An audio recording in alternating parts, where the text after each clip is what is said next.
Hello everyone. Today we are trying to embark on a new type of content for integrated medicine.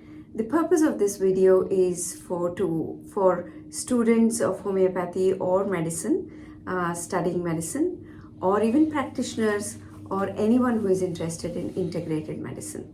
The whole purpose is to explore the overlaps between the knowledge in nature-based medicines, especially homeopathy, and in the Western medicine. So there will be some overlaps, there will be some differences, some we may agree upon and some we may not agree upon. But in the spirit of science, we want to bring this to you.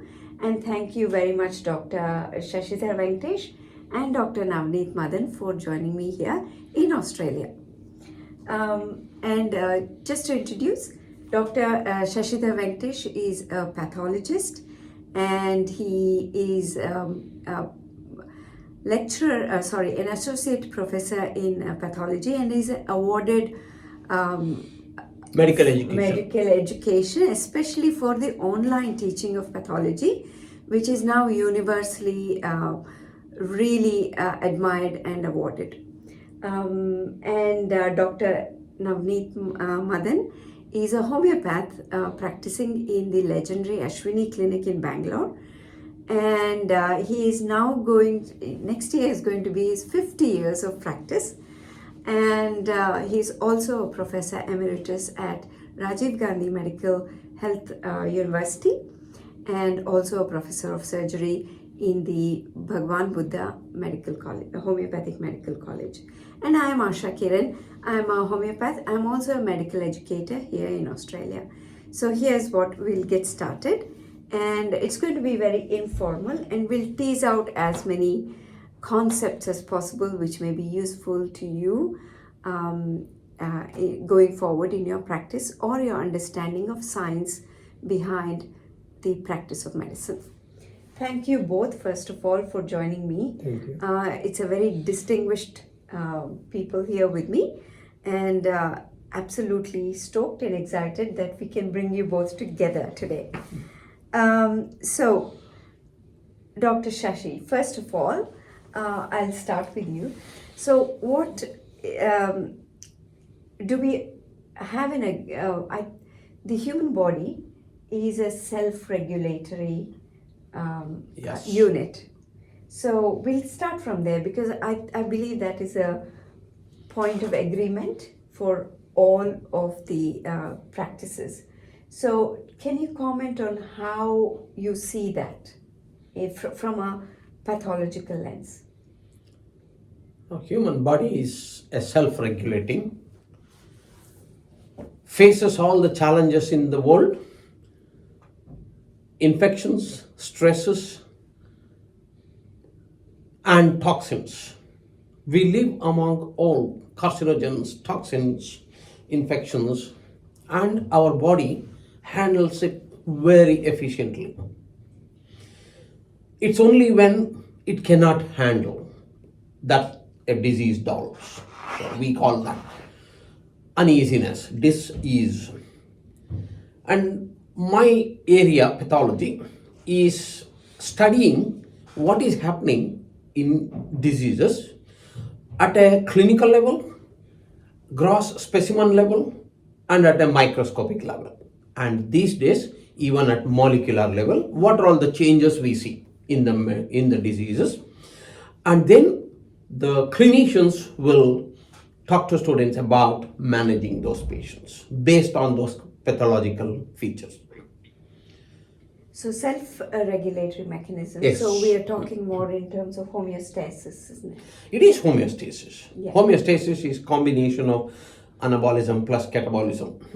So we are saying when the body is exposed to these stressors, it comes back to its normal. Exactly. And that is what When we get a wound, the wound heals.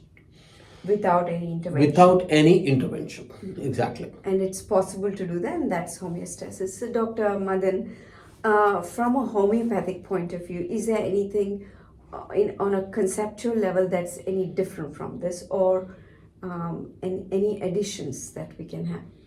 No, as Dr. Shashidhar said, it is a self-sustaining system. The body, integrity, repair, everything is maintained from birth till death. That's why soon after the death, the body disintegrates. And even any injury on the living body, even without medication, it heals. Any cut on the dead body, you put the stitches and you give bandage and give any system of medicine, that will not heal. So that from this event we can understand that medicines are not healing the wound. It is the indwelling life force is responsible for the maintenance of the integrity and the repair also, because we say the indwelling life force only has built this body. Rather, we call it as it is the indwelling life force instrument to experience this outer objective world. Without the body, soul is a junk. Without the soul, body is a junk. So in this combination, while maintaining its repair and the integrity, we are seeing, or rather the founder of homeopathy has studied for more than 10 years to understand why sometimes the repair will not take place. And that's where we are coming to the next thing. Next level. Next level. So, yes, according to us, that repair delay is due to another inherited intrinsic factor, what we call as miasms. 3 miasms, sora, psychotic, syphilis, which are the 3 basic miasms which brings all the changes. That we will discuss further. Just so for our audience who are not very well versed with homeopathy, these names that Dr. Madan mentioned as miasms is not the disease syphilis. It is a taint that's left behind from some of those processes, right? Okay. In the gene, that taint is left in the gene, left behind, which makes that gene to behave in a particular way. So, you're from a pathological point of view, from a Western point of view, did you see anything that is conflicting from your thing? From what? What he says. Doctor. Yeah, it's totally conflicting. It's in the sense we have not considered the life force as something which can be proved in a laboratory. So it doesn't exist for our knowledge. Although we know whatever is the life force is the actual metabolism, catabolism, everything happening. When whatever this undergoes a problem so severe enough that the nerve tissue dies, and that we call it as death. Until then we call it as patient with a disease. So it is just about tissue which is undergoing necrosis when the disease process is beyond repair mechanism. And once this happens, the tissue starts decomposing. Okay, so we'll continue with the idea of disease now. We know that the body has self-regulatory mechanisms, but sometimes it requires assistance from external factors. Yes. But before we go into the medical part of it, we want to understand why some people it resolves on its own and why for some people it does not resolve, where does it lead to? Yeah. So, Dr. Shashi, how does this repair occur? Like, is there let's say there is an injury. Wound let's say there is an injury, a chronic one, and it's been festering for a while. Why in this patient hasn't it from your Some patients heal it. from your pathological concept, why hasn't it healed? Yeah. So according to us, there are about many mechanisms, but the important ones what we teach to students is integrity of blood vessels. All the repair mechanism in our body starts with inflammation. Inflammation is when blood vessels dilate, bring in the defense forces at the site of injury, which start the healing process. Inflammation healing is the body's way of managing injuries, external injuries. Now, when the body's mechanism itself has some issues, that is, we classify as immunity, blood vessel integrity, nutrition. Three mainly. Genetic factors. Very much, yes. Yeah. Many of these are controlled by genetic factors. Now, say for example, a wound in a child. Usually it heals by 1 week. Usually, small wound, simple wound, heals by 1 week. If that child has type 1 diabetes, now his blood vessels are not able to function normally and his wound will continue for long. Now that is, I'm talking of blood vessels, because in the blood vessels, the basement membrane gets damaged by glucose. That's our understanding of diabetes.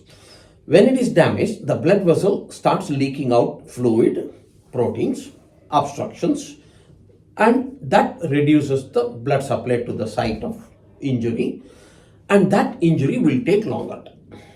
Now, a simple bone fracture in a young child heals faster. In a later age, even without any disease, it takes longer time. Simply because we call it aging. Degeneration. The cells lose their capacity gradually with the age. So, an elderly person, if he has a fracture, we usually take it as 12 to 16 weeks for healing of a long bone, normal. In a child, less than 8 weeks. So, it's aging. Now, whether aging is only due to genetics, we usually say multiple factors. Lifestyle disorders are due to multiple factors according to our medicine. There is genetics, there is nutrition, there is aging, which affects healing mechanism.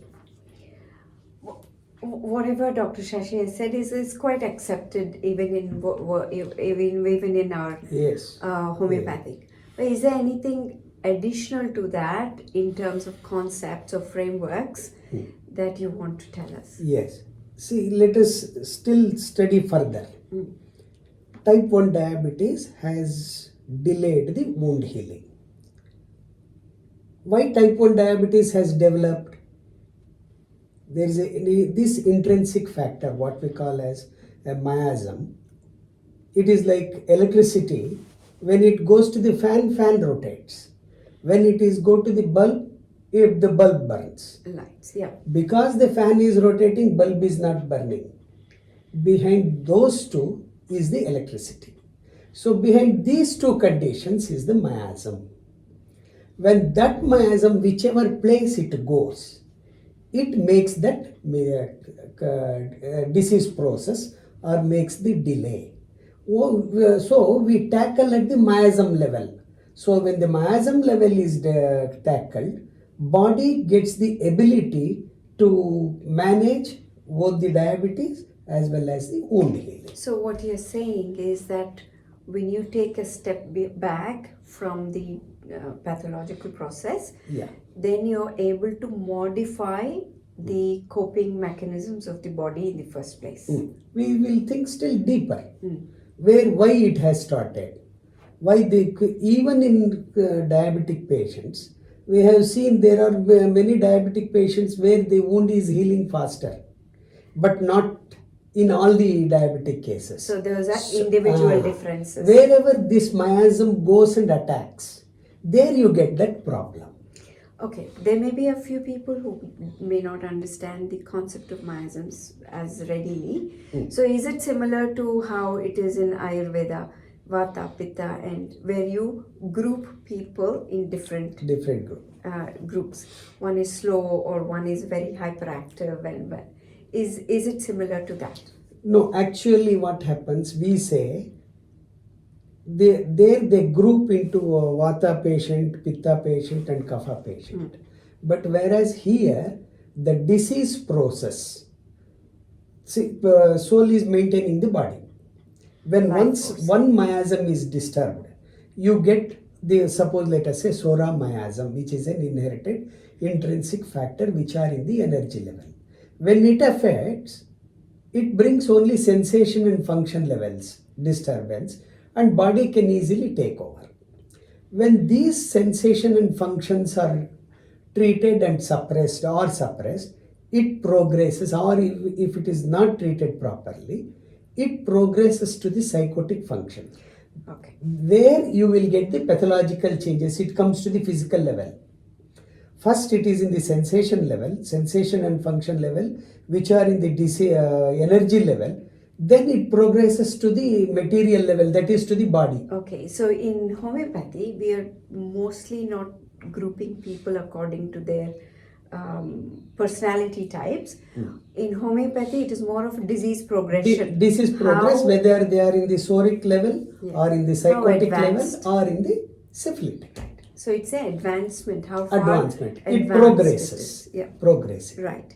So, Dr. Shashi, in terms of progression of disease, we find that there are individual variances, right?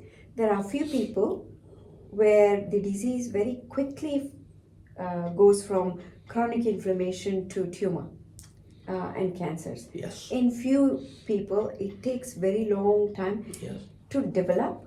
Considering that all factors are constant in terms of, we are not talking about breast cancer takes longer, we are not talking that.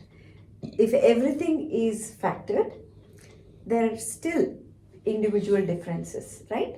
Some people move very quickly into a very advanced pathology, and there are others who take a little longer, and for some, they can even go back and resolve. Yeah. So, what are the concepts or frameworks through which you can explain this? Yeah. Very good question. See, here we see lung cancer patients. If they are exposed to, if they are smoking, they have a higher chance of lung cancer, smoking. In addition, if they are exposed to asbestos, very fast cancer. A female developing a breast cancer, if it is only estrogen, they develop cancers, but less chance.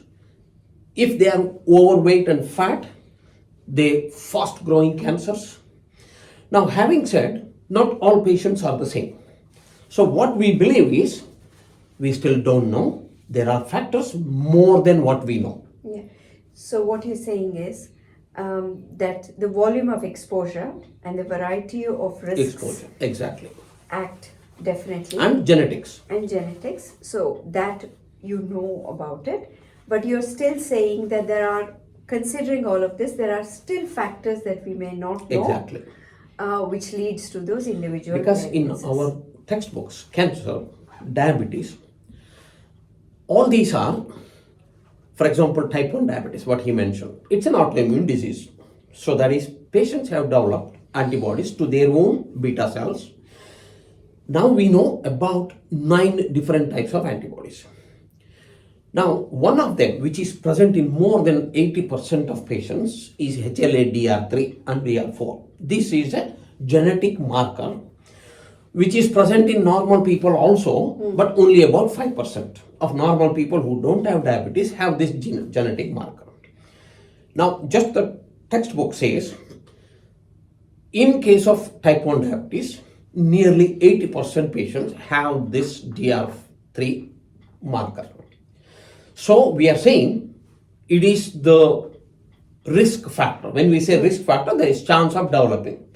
And when we say that, we also know that there are diabetics who don't have any of these genes, who have developed the diabetes type 1. So then what we say is, we know this much, but we don't know there are more. Okay, so that you've allowed that space for it to be for sites to develop in your own, Exactly. okay, and to understand at a later stage. So in your case, in homeopathy's conceptual framework, is there any way we can explain those individual differences? Apart, because we know if we are moving from sura to psychosis, miasms, it's in progression of a disease. Now, why is it that some remain in a psoriatic miasm and some will advance and go forward? That would be the question. Yes, as he said, even marker changes or autoimmunity is caused by these miasms. So as he said, all may not get the same effect when exposed to the common factor. See, how many chain smokers have died without lung cancer? How many tobacco chewers have died without cheek cancer? Many teetotalers have died of cancer. If this factor of these miasms, the risk factor, what we say, many times if that seed is there in the body, it stimulates. Yeah.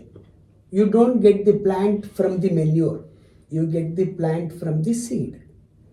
The presence of these seeds will indicate through their signs and symptoms and their body structure. When that is there, these factors, what is called as the risk factors, will work like a manure for these miasms to grow and progress further. So we tackle at the, once again, understanding the patient difference through miasms.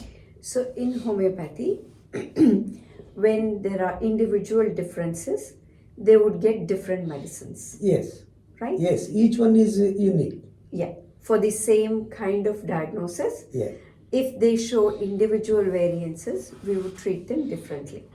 Would that be the case in Western medicine? Exactly. It is totally different. For example, there are two people with lung cancer.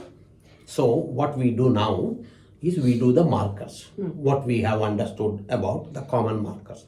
If HER2 positive cancer, it's the same lung cancer. Or loss of P3, the short arm of chromosome 3 loss, which is another type of lung cancer.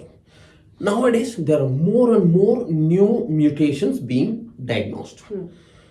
Now, there are now specific therapies for those patients.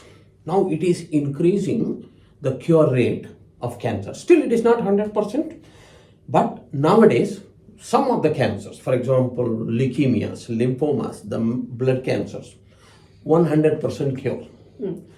When they find that particular mutation. If they have not found, the treatment is empirical. We just kill the cancer cells in Which general. is what has been happening for all Long this while. time. So, but mostly that would be the case, Yes. right? There are few individuals where we find the extra markers, then we personalize Yes. treatments, correct? Yes. And okay, so what you're saying is we recognize that there are individual markers, we recognize that may be the way to go forward, Yeah. but currently that may not be the case for most cases. Not 100%, Yeah. but most cases it is possible. That's the difference. That is the difference. Okay. I mean, with every new research, Yeah. it is improving. The outcome is improving. Yeah. So we all agree now, from a science point of view, that personalizing treatments is the way to go Is the forward. way to go. Yeah. Right? Yes. Okay. That's great. So next, is there anything so far that you want to add or you don't want? I just want to add here. Yes, Nowadays, we are talking of personalized medicine for non-cancer patients. as well. Diseases like just Like- hypertension, diabetes, which were so far we did not know what was the cause. But now there are new markers for each of these Okay, diseases. let's take an example then. Let's take hypertension. How would you personalize? Yes. Now, the hypertension, one of the causes, not one, quite a few, but still small minority, is actual defect in the adrenal glands, actual defect in the pituitary gland, Cushing syndromes, the adrenal disorders. There are specific causes which cause hypertension. Before we did not know, so it was being treated as just hypertension, but nowadays we know the reasons for secondary hypertension. We call them as secondary, means we know the cause. Yeah, so that see, secondary hypertension, where we know the cause or the proximal cause, what we call, that is treatable. Yeah. But we are talking about essential hypertension. Essential by definition is idiopathic. Okay. Nowadays how would you personalize that? Yes. So what we do in that is we measure the renal function tests and angiotensin renin levels. Now we classify them as high angiotensin hypertensions, which are all secondary, that is idiopathic hypertensions. Only drugs are different. So we used to use only diuretics first. It was the first line therapy. But now calcium channel blockers, only for those who have the calcium induced hypertension. Okay, so for clinical reasons, the broad term of hypertension is now being characterized further. Understanding is improving. Defined further. Defined further. To be able to treat in a better than personalized before. way. Okay. So from a homeopathic point, we'll continue with the hypertension. Yes, no problem. Okay. No problem. And so with that, personalizing, I mean, I know how we do it, but for the audience, can you explain how you would personalize treatments? And we will stick to essential one, not the secondary one, because there the understanding is far greater with secondary. So if it is essential hypertension, how would you manage it? Yeah. In essential hypertension also, as he said, and even our understanding of disease process. First it starts in sensation and function level, then goes to the overwork of all the normal functions, then destruction of the normal functions. That is how it progresses from SORA to psychotic and syphilitic. Yeah. That's one thing. It is in nutshell. Before individualizing, usually in their system they write known hypertensive or known diabetic. We write hypertension known due to or diabetic known due to, because all diabetic patients will go to the doctor with the name of the diabetes. They notice their diabetes due to their delayed wound healing. Another notices due to sudden loss of weight. Same way, any condition, first we ask them what made them to go to the doctor. That individualizes them. So you're clinically characterizing it, whether it belongs to the patient has more affinity to neurological or renal or cardiac. Yeah. What made them to? Plus, was there what symptoms they had is more important for us to individualize the patient. So then after that, what were the sequence of the events that happened to him? Because usually by the time they come to us, they don't come immediately. They come after those treatments. So we ask them to see what from here he has moved this way. I have to bring back to the normalcy, not that side. So to know that the path, what made him, had he any tensions, any family history, or any other reasons for his BP. After noticing that, we individualize.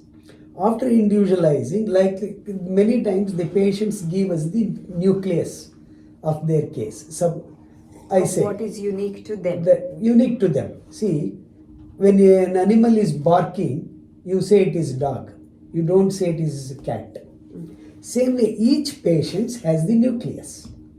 So we try to notice that nucleus, and basing on that nucleus, the other things automatically get covered. So we match the medicine according to Yeah. nucleus. Just I want to add, Yes. we do much more detailed study. When we say hypertension, he has renal function, liver function, all the conditions listed Investigations. in his history, even history, and genetics, whether fathers had, what age they had. If they had hypertension after the age of 60, we don't consider that as a genetic factor. If father had a hypertension at 30 years, 40 years, then there is a family tendency. Similarly, diabetes. So, very detailed. And then the investigations will summarize whether he belongs to which type of hypertension. Right. So both systems we are taking clinical history is the foundation for all of that. We follow it with investigation, which is more extensive with Western medicine. Less we in homeopathy or nature-based medicines we do take those investigations, probably not to the extent that is required for. No, we don't deny the investigations. We collect the data of those investigations also, combine with that particular patient's nature, so that our medicine should cover both the pathological part of it as well as the So disease. till here, I see a lot of overlaps. Yeah. Right? So it is foundational to have clinical history. It is great to have investigations, and that will all add to the way we can understand the patient and help. But where, with all of that, would you then give different medicines for different patients? Exactly. Very much different. Only when our understanding is less. Say, for example, idiopathic hypertension. Everything else is normal. His renal function is normal, liver function is normal. We just give a diuretic first initially, and then we give something to relax the blood vessels, angiotensin inhibitors. Depending on the patients, medicines are different. Okay. So I have question for one each for both of you, and this is going to challenge you both. Okay.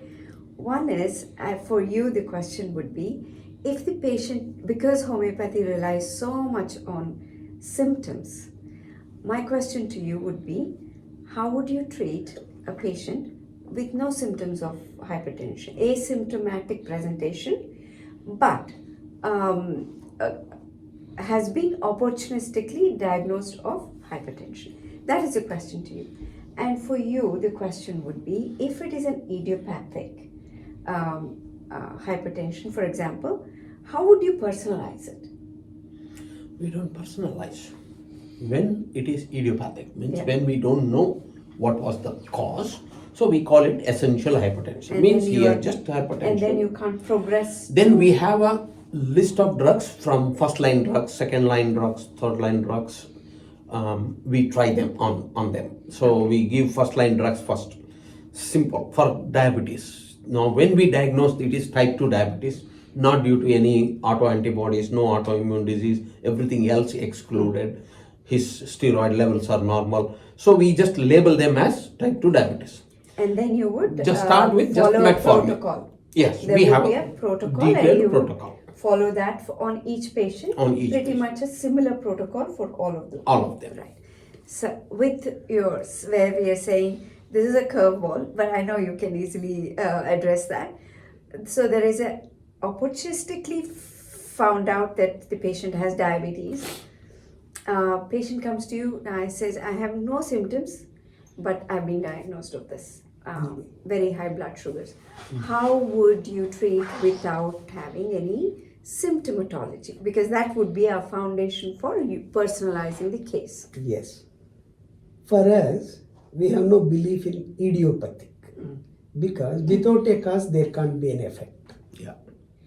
According to us, as it is been traced long, retrograde all the cases, the founder have found that these three things are rather what I call as miasms are the causes. With evidence he has given, they are the causes of these things. And many times these miasmatic effects are being maintained or could be controlled by the body. So even in hypertensives, all hypertension patients or all diabetic patients will not have the same tolerance. When this miasm becomes very active, there they start developing the symptoms also. See, without the symptoms, by accidentally when they found, as he said, the pathological changes, what is there in that, we prescribe and individualize the patients. Along with that, if there are any minute changes, because sometimes we notice whether there is any mental tension or there is an occupational hazard or their lifestyle. Depending on that, we try to notice what is the cause and influence over his symptoms, system. So emotions, Everything we consider. stresses, yeah. On that basis, we select our medicine, or even on the pathological basis, we notice rather we select the medicine, and patients will not come to the doctor without any problem. When there is no problem, he will not come to the doctor. When he come to the doctor in routine checkups, many times we have seen these things. When it is in the routine checkup, then we go with from the physical to the, if there is any mental, or from the pathological changes also, we have different medicines for different patients. So the avenues for homeopathic practice would be that even though the disease symptomatology is not there, you would still pick up on the emotional Pathological coping techniques or the stresses that the person is experiencing, and those kind of effects, you would still be able to prescribe. Even their behavior also. Yeah. See, usually when they say when there is hypertension, they are more irritable. But we have seen in hypertension there is more of weeping. Oh. This changes gives us the clue to select our medicine. Yeah. That is because mind is not separate from them. Yeah. So these changes will exhibit in some form, either in the physical form or in the mental form or in the pathological laboratory changes. Basing on that, we change our medicine. Right. Okay. So far we are okay with the how we are going an with exchange of ideas. ideas. Yes. Exchange of our experience. Yes. I still have a few things that Yes, I please. want to ask.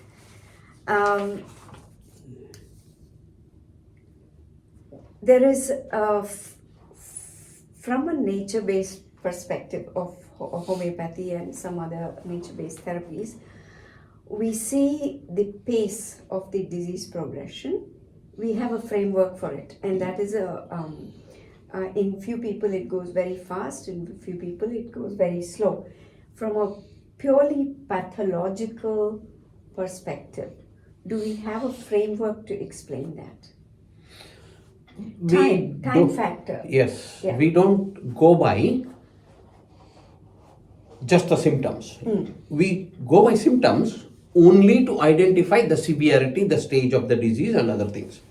But why one patient is different from the other patient? Now this one has an understanding nowadays because of the molecular level, at molecular level. Okay. Now, for example, if I say a patient with breast cancer, okay, if she has triple negative is a breast cancer where ER, PR and HER, all three are negative.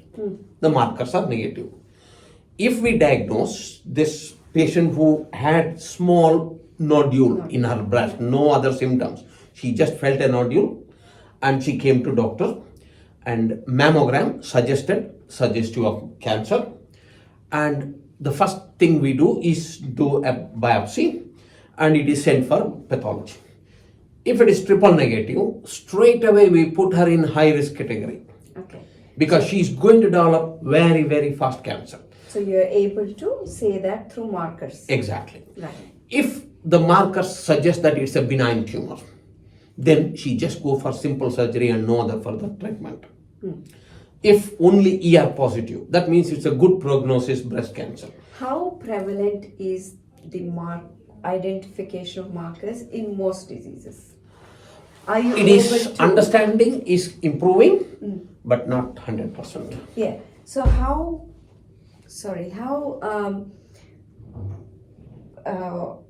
good are we getting in terms of forecasting whether the patient will go into Yes.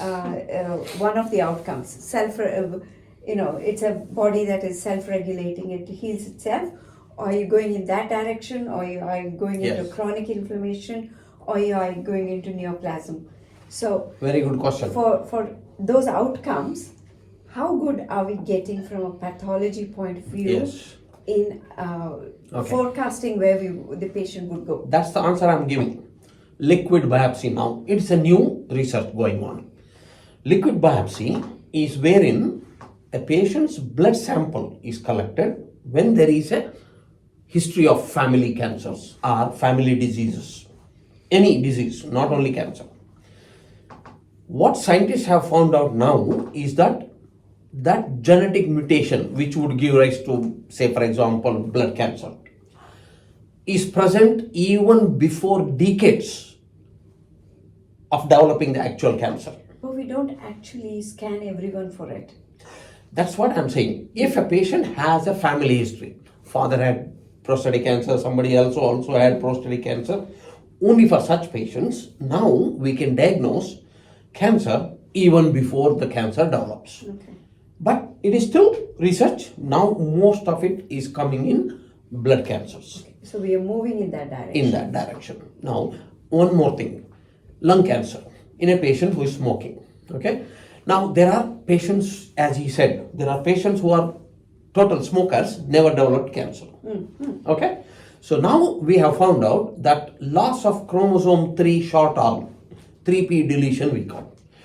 3p deletion can be identified in just the sputum sample of the bronchial epithelium many years before they really develop cancer. Okay? And if that is not there, 3p deletion is not there, most likely this patient is never going to develop cancer, even if he is smoking. Likely. So, but obviously there's no. Because ours is, they have to do big studies before they can say that something is effective. Yeah.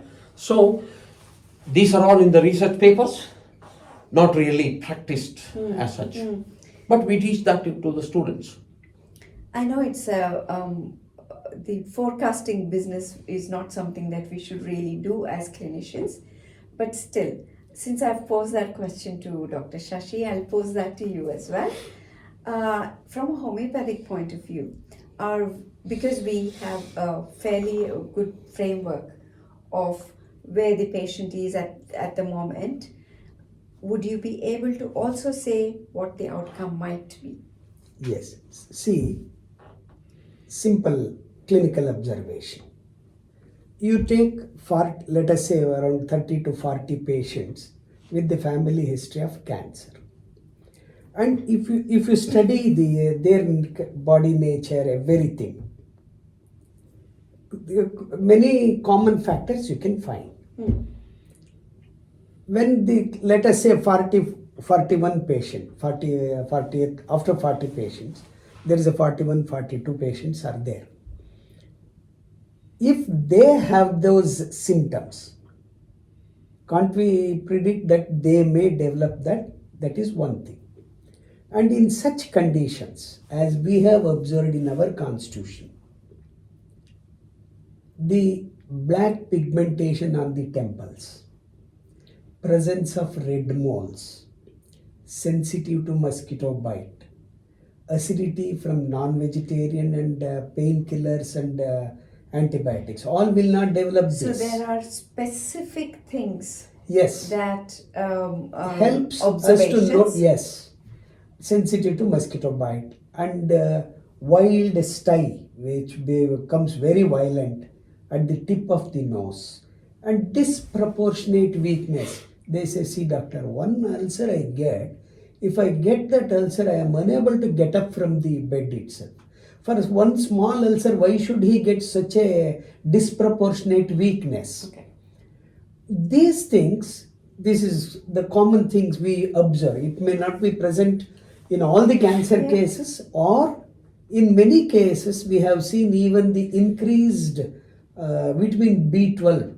If you check the vitamin B12 in cancer cases, it will be more. So this That we have observed.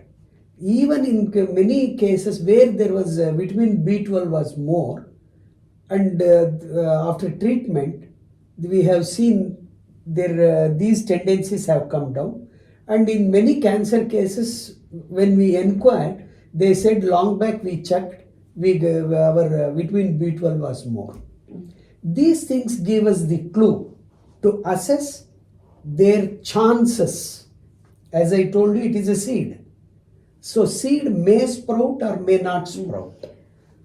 So in homeopathy, especially in your Observations in the clinic. in the way you practice, you would have a few observations. Yes. Which you have seen are correlated to a certain thing, and therefore you use that to kind of have a predictive Assessing. value. Yes. Okay. So as I told you, you observe many cases where there is a family history of cancer.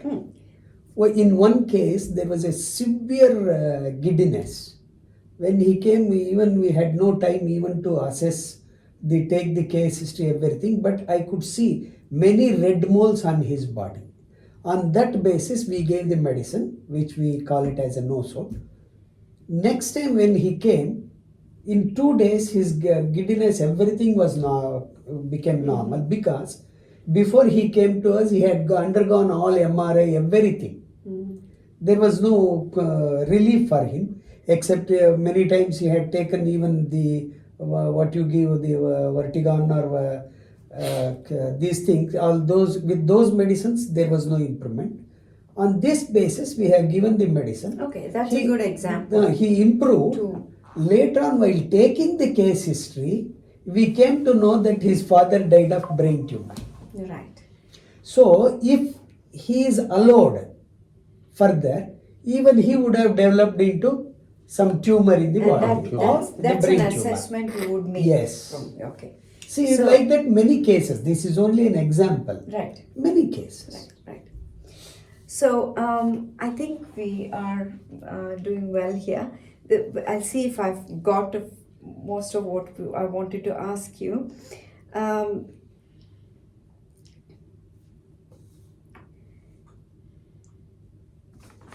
Okay, I just wanted to discuss a little bit about autoimmune disorders, right?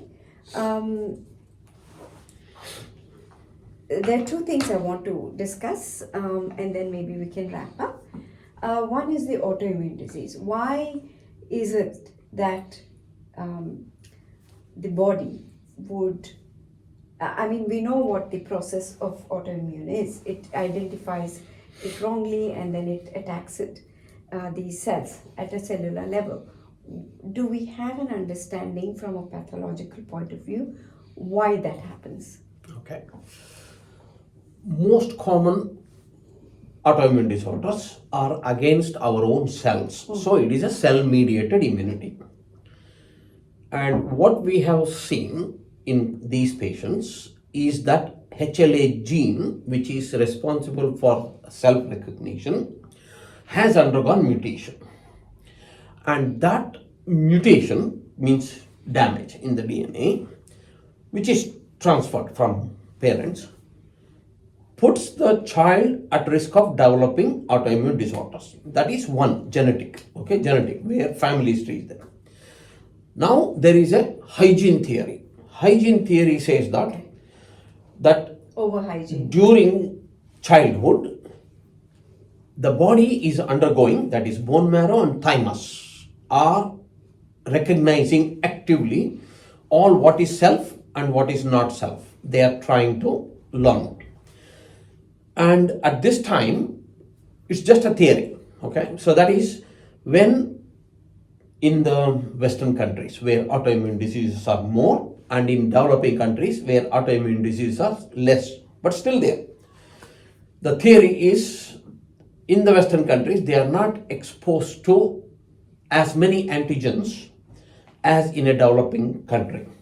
And that is one of our theories, that the immune system has gone crazy. Because there's no exposure, the body is unable to distinguish between self Different and and other. the non-self. Okay, so these people develop autoimmune disorders. So that's one theory. Now we have found out one gene, MLL gene. Yeah, we need a gene for everything. Yes. Yes. Nowadays that understanding has come because Yes. now they have done the genetic study, because now the whole human genome is accessible to common man. It's available online. And what they have found is that there are genes which are commonly abnormal in all these autoimmune diseases. Right. And when you have one person has one autoimmune, say for example rheumatoid arthritis on the joints, his child can develop autoimmune disorder against the skin or against other organs, other endocrine system. And now we have seen endocrine disorder syndromes where they have multiple autoimmune disorders. Yes, in a single Different. patient. Yes. So the understanding for that is that there is a genetic tendency in some people who are abnormal in their self-recognition, CTLAs, okay, that is active T cell mediated cells, CTLAs, are abnormal in this. So that understanding is developing. But currently, all autoimmune disorders, not all, majority, are treated with just immunosuppression because we don't know Yeah. what exactly is causing. But that understanding is improving, Yeah. but not still perfect. With homeopathy, we have quite a lot of success with in treatment of autoimmune disease. But what is the understanding? I don't think we can. I don't think there is any disagreement with some No, of what not he at all. said. Whatever is observed is right. Is right. But we So- think little deeper. Yeah. So, Big- what would be those extra additional things where you would observe from? Yes. See, as he said, there is a mutation in the gene. Our next question is why that mutation has started. Which started this mutation? What factors led What to that? factor led to that mutation? Our miasm theory explains that it is the syphilitic miasm which destroys everything. Any normal function which is destroyed, see, even as he said, it is a syndrome in certain patients where this miasmatic factor has affecting many organs, Multiple organs. multiple Yeah, organs. yeah.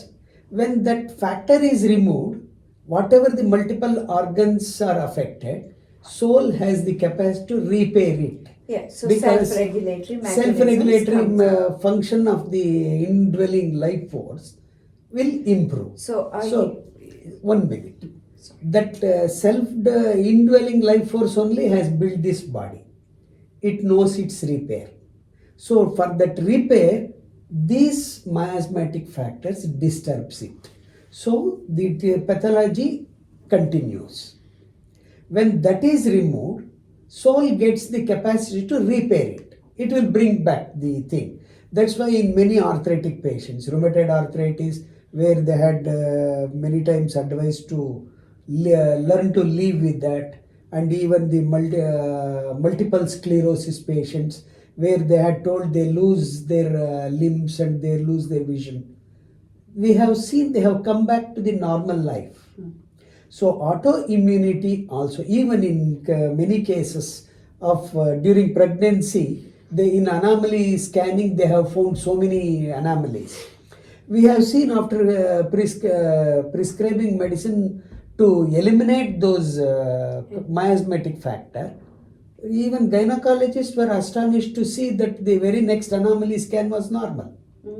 So these things will give us the clue. That's We extraordinary. think still further and tackle the cause. When cause is removed, effect automatically goes. That is our approach.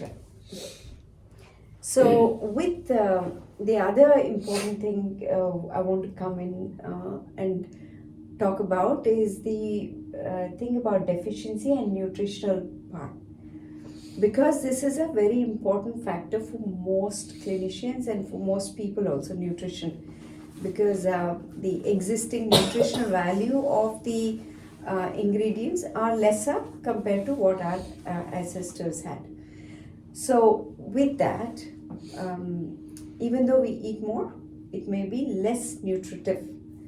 So, considering that, Dr. Shashi, with plant-based diet, is there, from a Western point of view or your understanding, is there any benefits to plant-based diet? Okay, I basically myself am vegetarian for many years now. Okay, when I consider vegetarianism and non-vegetarian, our human body is made for both. We have digestive enzymes for the tissues, the bones, everything we can digest. We have specific enzymes. But what we understand medically is that we need a combined diet, that is vegetarian and non-vegetarian. Both are necessary. Why? Now, just the vegetarian is also good enough unless you take exact proportions of all types of foods. Food faddism is the main problem of the nowadays malnutrition. Yeah. That is something more and something is less. So that should be avoided. Okay. Now I usually talk to students about anemia, the blood, less blood. The nature has put the two important vitamins for producing the blood, minerals also, that is iron, B12, folic acid. There are three, at least to our understanding. There are many, many more, but three of them are the common causes of anemia. Iron, B12, folate. Now, iron is just a mineral. Iron is present everywhere, too much, plenty, even in a poor man's food. But body has a very strict metabolism, and any little more iron causes more severe damage. So over the evolution, body has limited its iron production. All the iron what we use, 90% of our daily use is produced from dying RBCs. So it's a reutilization. Any person who bleeds blood develops severe iron deficiency, and it cannot be corrected by, when it is mild, yes, it can be corrected by diet, but when it is severe, it is not corrected by even medicine because body cannot absorb. Okay. Now leave that iron, come to B12 and folate. These are the two important ingredients, vitamins, for producing cell DNA, cell division, cell production. So which is affects the whole body. B12 is present only in animal kingdom. It is not present in vegetarian kingdom. Folic acid is present only in the vegetable kingdom, and it gets destroyed by cooking. Okay. It is heat sensitive. So when we say patients with anemia due to B12 or folate, which is megaloblastic anemia, once we see that RBC size is big, we know that it is megaloblastic. We tell them that you need both. For vegetarians, Indian vegetarians, which are not really vegans, vegetarians, milk and milk products give the vitamin B12.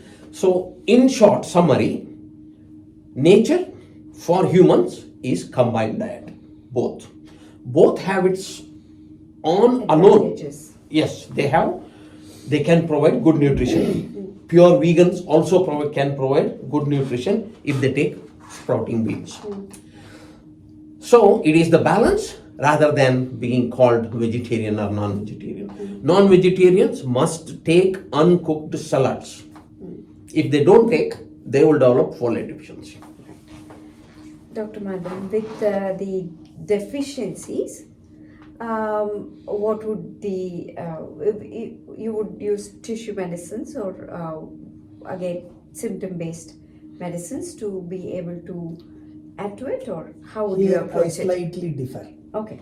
That is because many times the diet, in spite of diet and regime, we are seeing these problems. Yeah. If vitamin B12 is only in the non-vegetarian and iron in the vegetarian, Folic acid. folic acid rather, We are seeing folic acid deficiency even in vegetarians and vitamin B12 deficiency even in non-vegetarians. Yes, correct. Is it not? Yes. That shows whether they are vegetarian or non-vegetarian. Same The absorption. thing to be corrected is the assimilation. Absorption, yes. Okay, can I just answer in that? Yeah. Yes, please. Clearly, what you said is correct. It's there in our books. Now, if a patient has a stomach disorder, even if he is eating vitamin B12, he will develop vitamin B12 deficiency because his stomach is not malabsorption syndromes. Right. Folates, even if he is taking folates, if he is taking antifolate drugs, there are many things, many drugs which are antifolates. Infections in the microbiome of our intestine prevents folate absorption. So, diet is just one source, but there's much more mechanisms. Okay, my question for that would be then, let's say with the the patient is not able to absorb what he's eating as food, but he may also not be able to absorb what he takes as supplements. Definitely. Correct. Yes. So adding a How it works. supplement to the food may not be helpful at all if there is malabsorption. It helps in the sense, Right. always it's not 100% malabsorption. Okay. It is part of the stomach is inflamed. Okay. So, providing added. So, for example, for diabetes, okay, for type 2 diabetes, the treatment is metformin. But metformin is not the whole answer. It's only part of it. So, we try to push the insulin production by kicking the pancreas through other drugs, Okay. which is not really the actual mechanism. Actual mechanism is insulin is there, in fact, more in type 2 diabetes, but it's not getting used. But the mechanism, what we use to understand that is that if an organ has X number of insulin, the organ is only half functioning, means he has developed resistance. You double the increase of insulin, he will increase it a little more. So, if it is, means we consider it as, that's the treatment for initial stage. But if a patient is not responding by giving vitamin B12, immediately we do the special studies. There is radionuclide studies where it actually measures how much vitamin B12 is absorbing. Then treatments are different. Dr. Madan, you had started to talk about this. So you're talking about your approach would be totally about the individual being able to absorb more That's one whatever thing. is being given to him. Right. With my experiences, I tell, in the beginning of our practice as a student, when I come and sat in the clinic, even we had the idea that nutrition supplements has to be given. Supplements, it is only for just a support, but that's not the remedy. Correct. That's not the remedy. And in many cases, this is my observation, what we have seen, after giving the supplement, we could find the same supplements in their stools. That shows It's being it is being expelled by the system.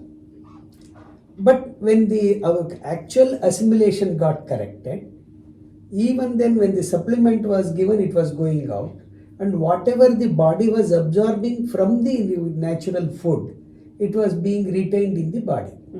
That shows there must be a chemically change in between the supplement as well as the natural one. Yes. Same material, natural and supplement are different. Regarding the diet, I have got my own opinion. They say you do diet, you are obese. How many obese people, in spite of dieting, they are obese? that, and also the obese people, Yes. patients can be deficient in many Deficient. things. Yeah. And those who are lean, even after feeding non-veg, they are lean only. Yes. That shows dieting should be moderate. Your diet will not change their nature. That nature has to be changed by correcting these miasms. After correcting this, we have seen the obesity has come down and their problems have come down. And the problem is not due to the diabetes, as I told you, because the fan is rotating, bulb is not burning. This factor which goes to the obesity for the excess accumulation of the fat and the degeneration of the other problem is these miasms only, progression of these miasms. After correcting that, we are seeing even in the same weight their problem has come down. That shows the weight and the problem has no connection. One disagreement in that. Yes, yes. We don't take it as 100%. That's what. So when we say we don't know, we honestly mean we don't know. And we don't do anything different. We just say that yes, this is the condition, you have to live with it as per our understanding. Now when we say this patient is not observing, because we can't understand miasms at all, so there is no concept of miasm.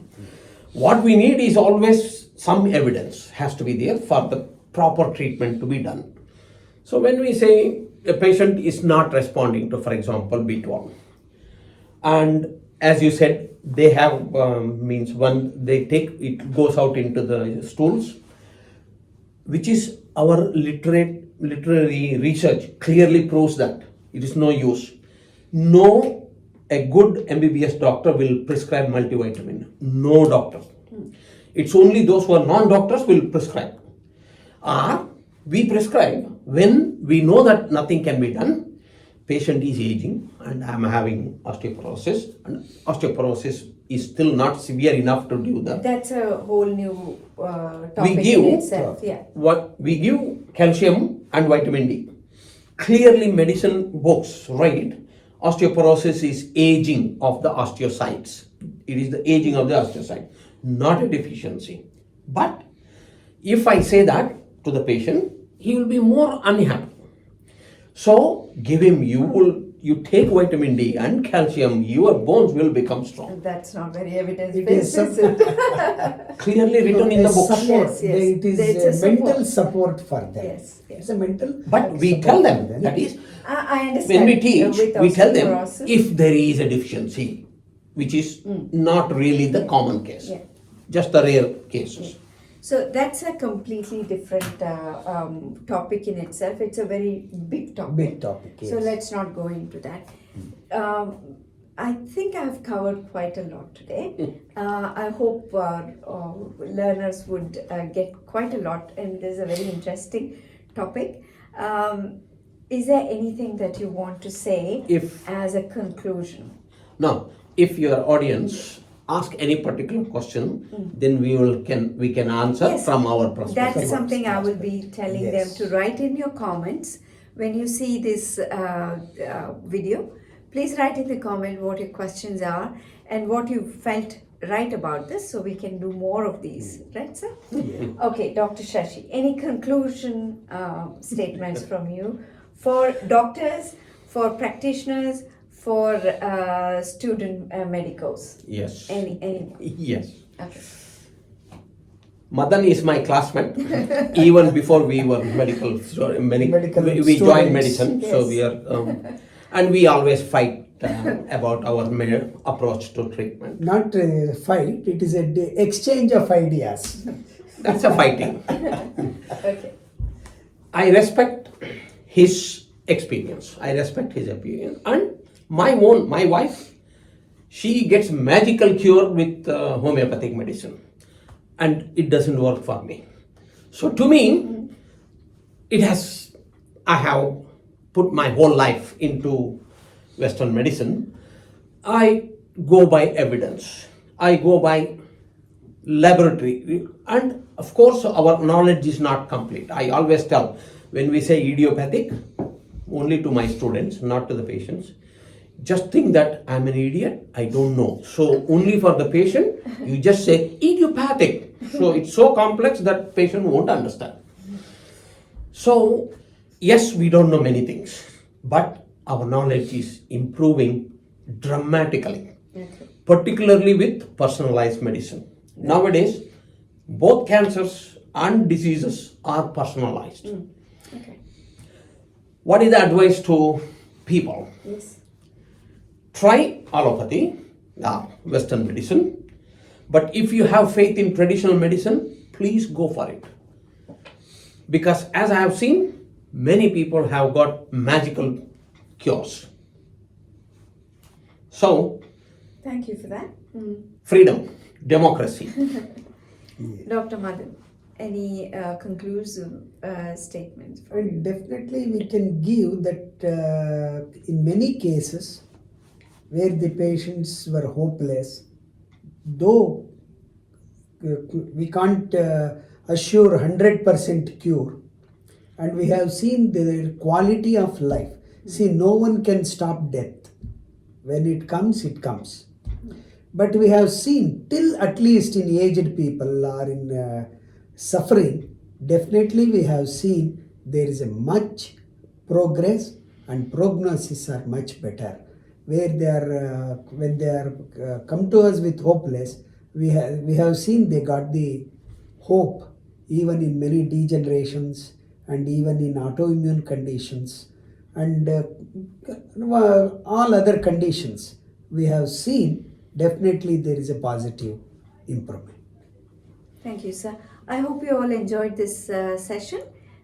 Please write in your comment section what you all liked about this, and if you have any questions, we'll address that shortly. Thank you. Thank you.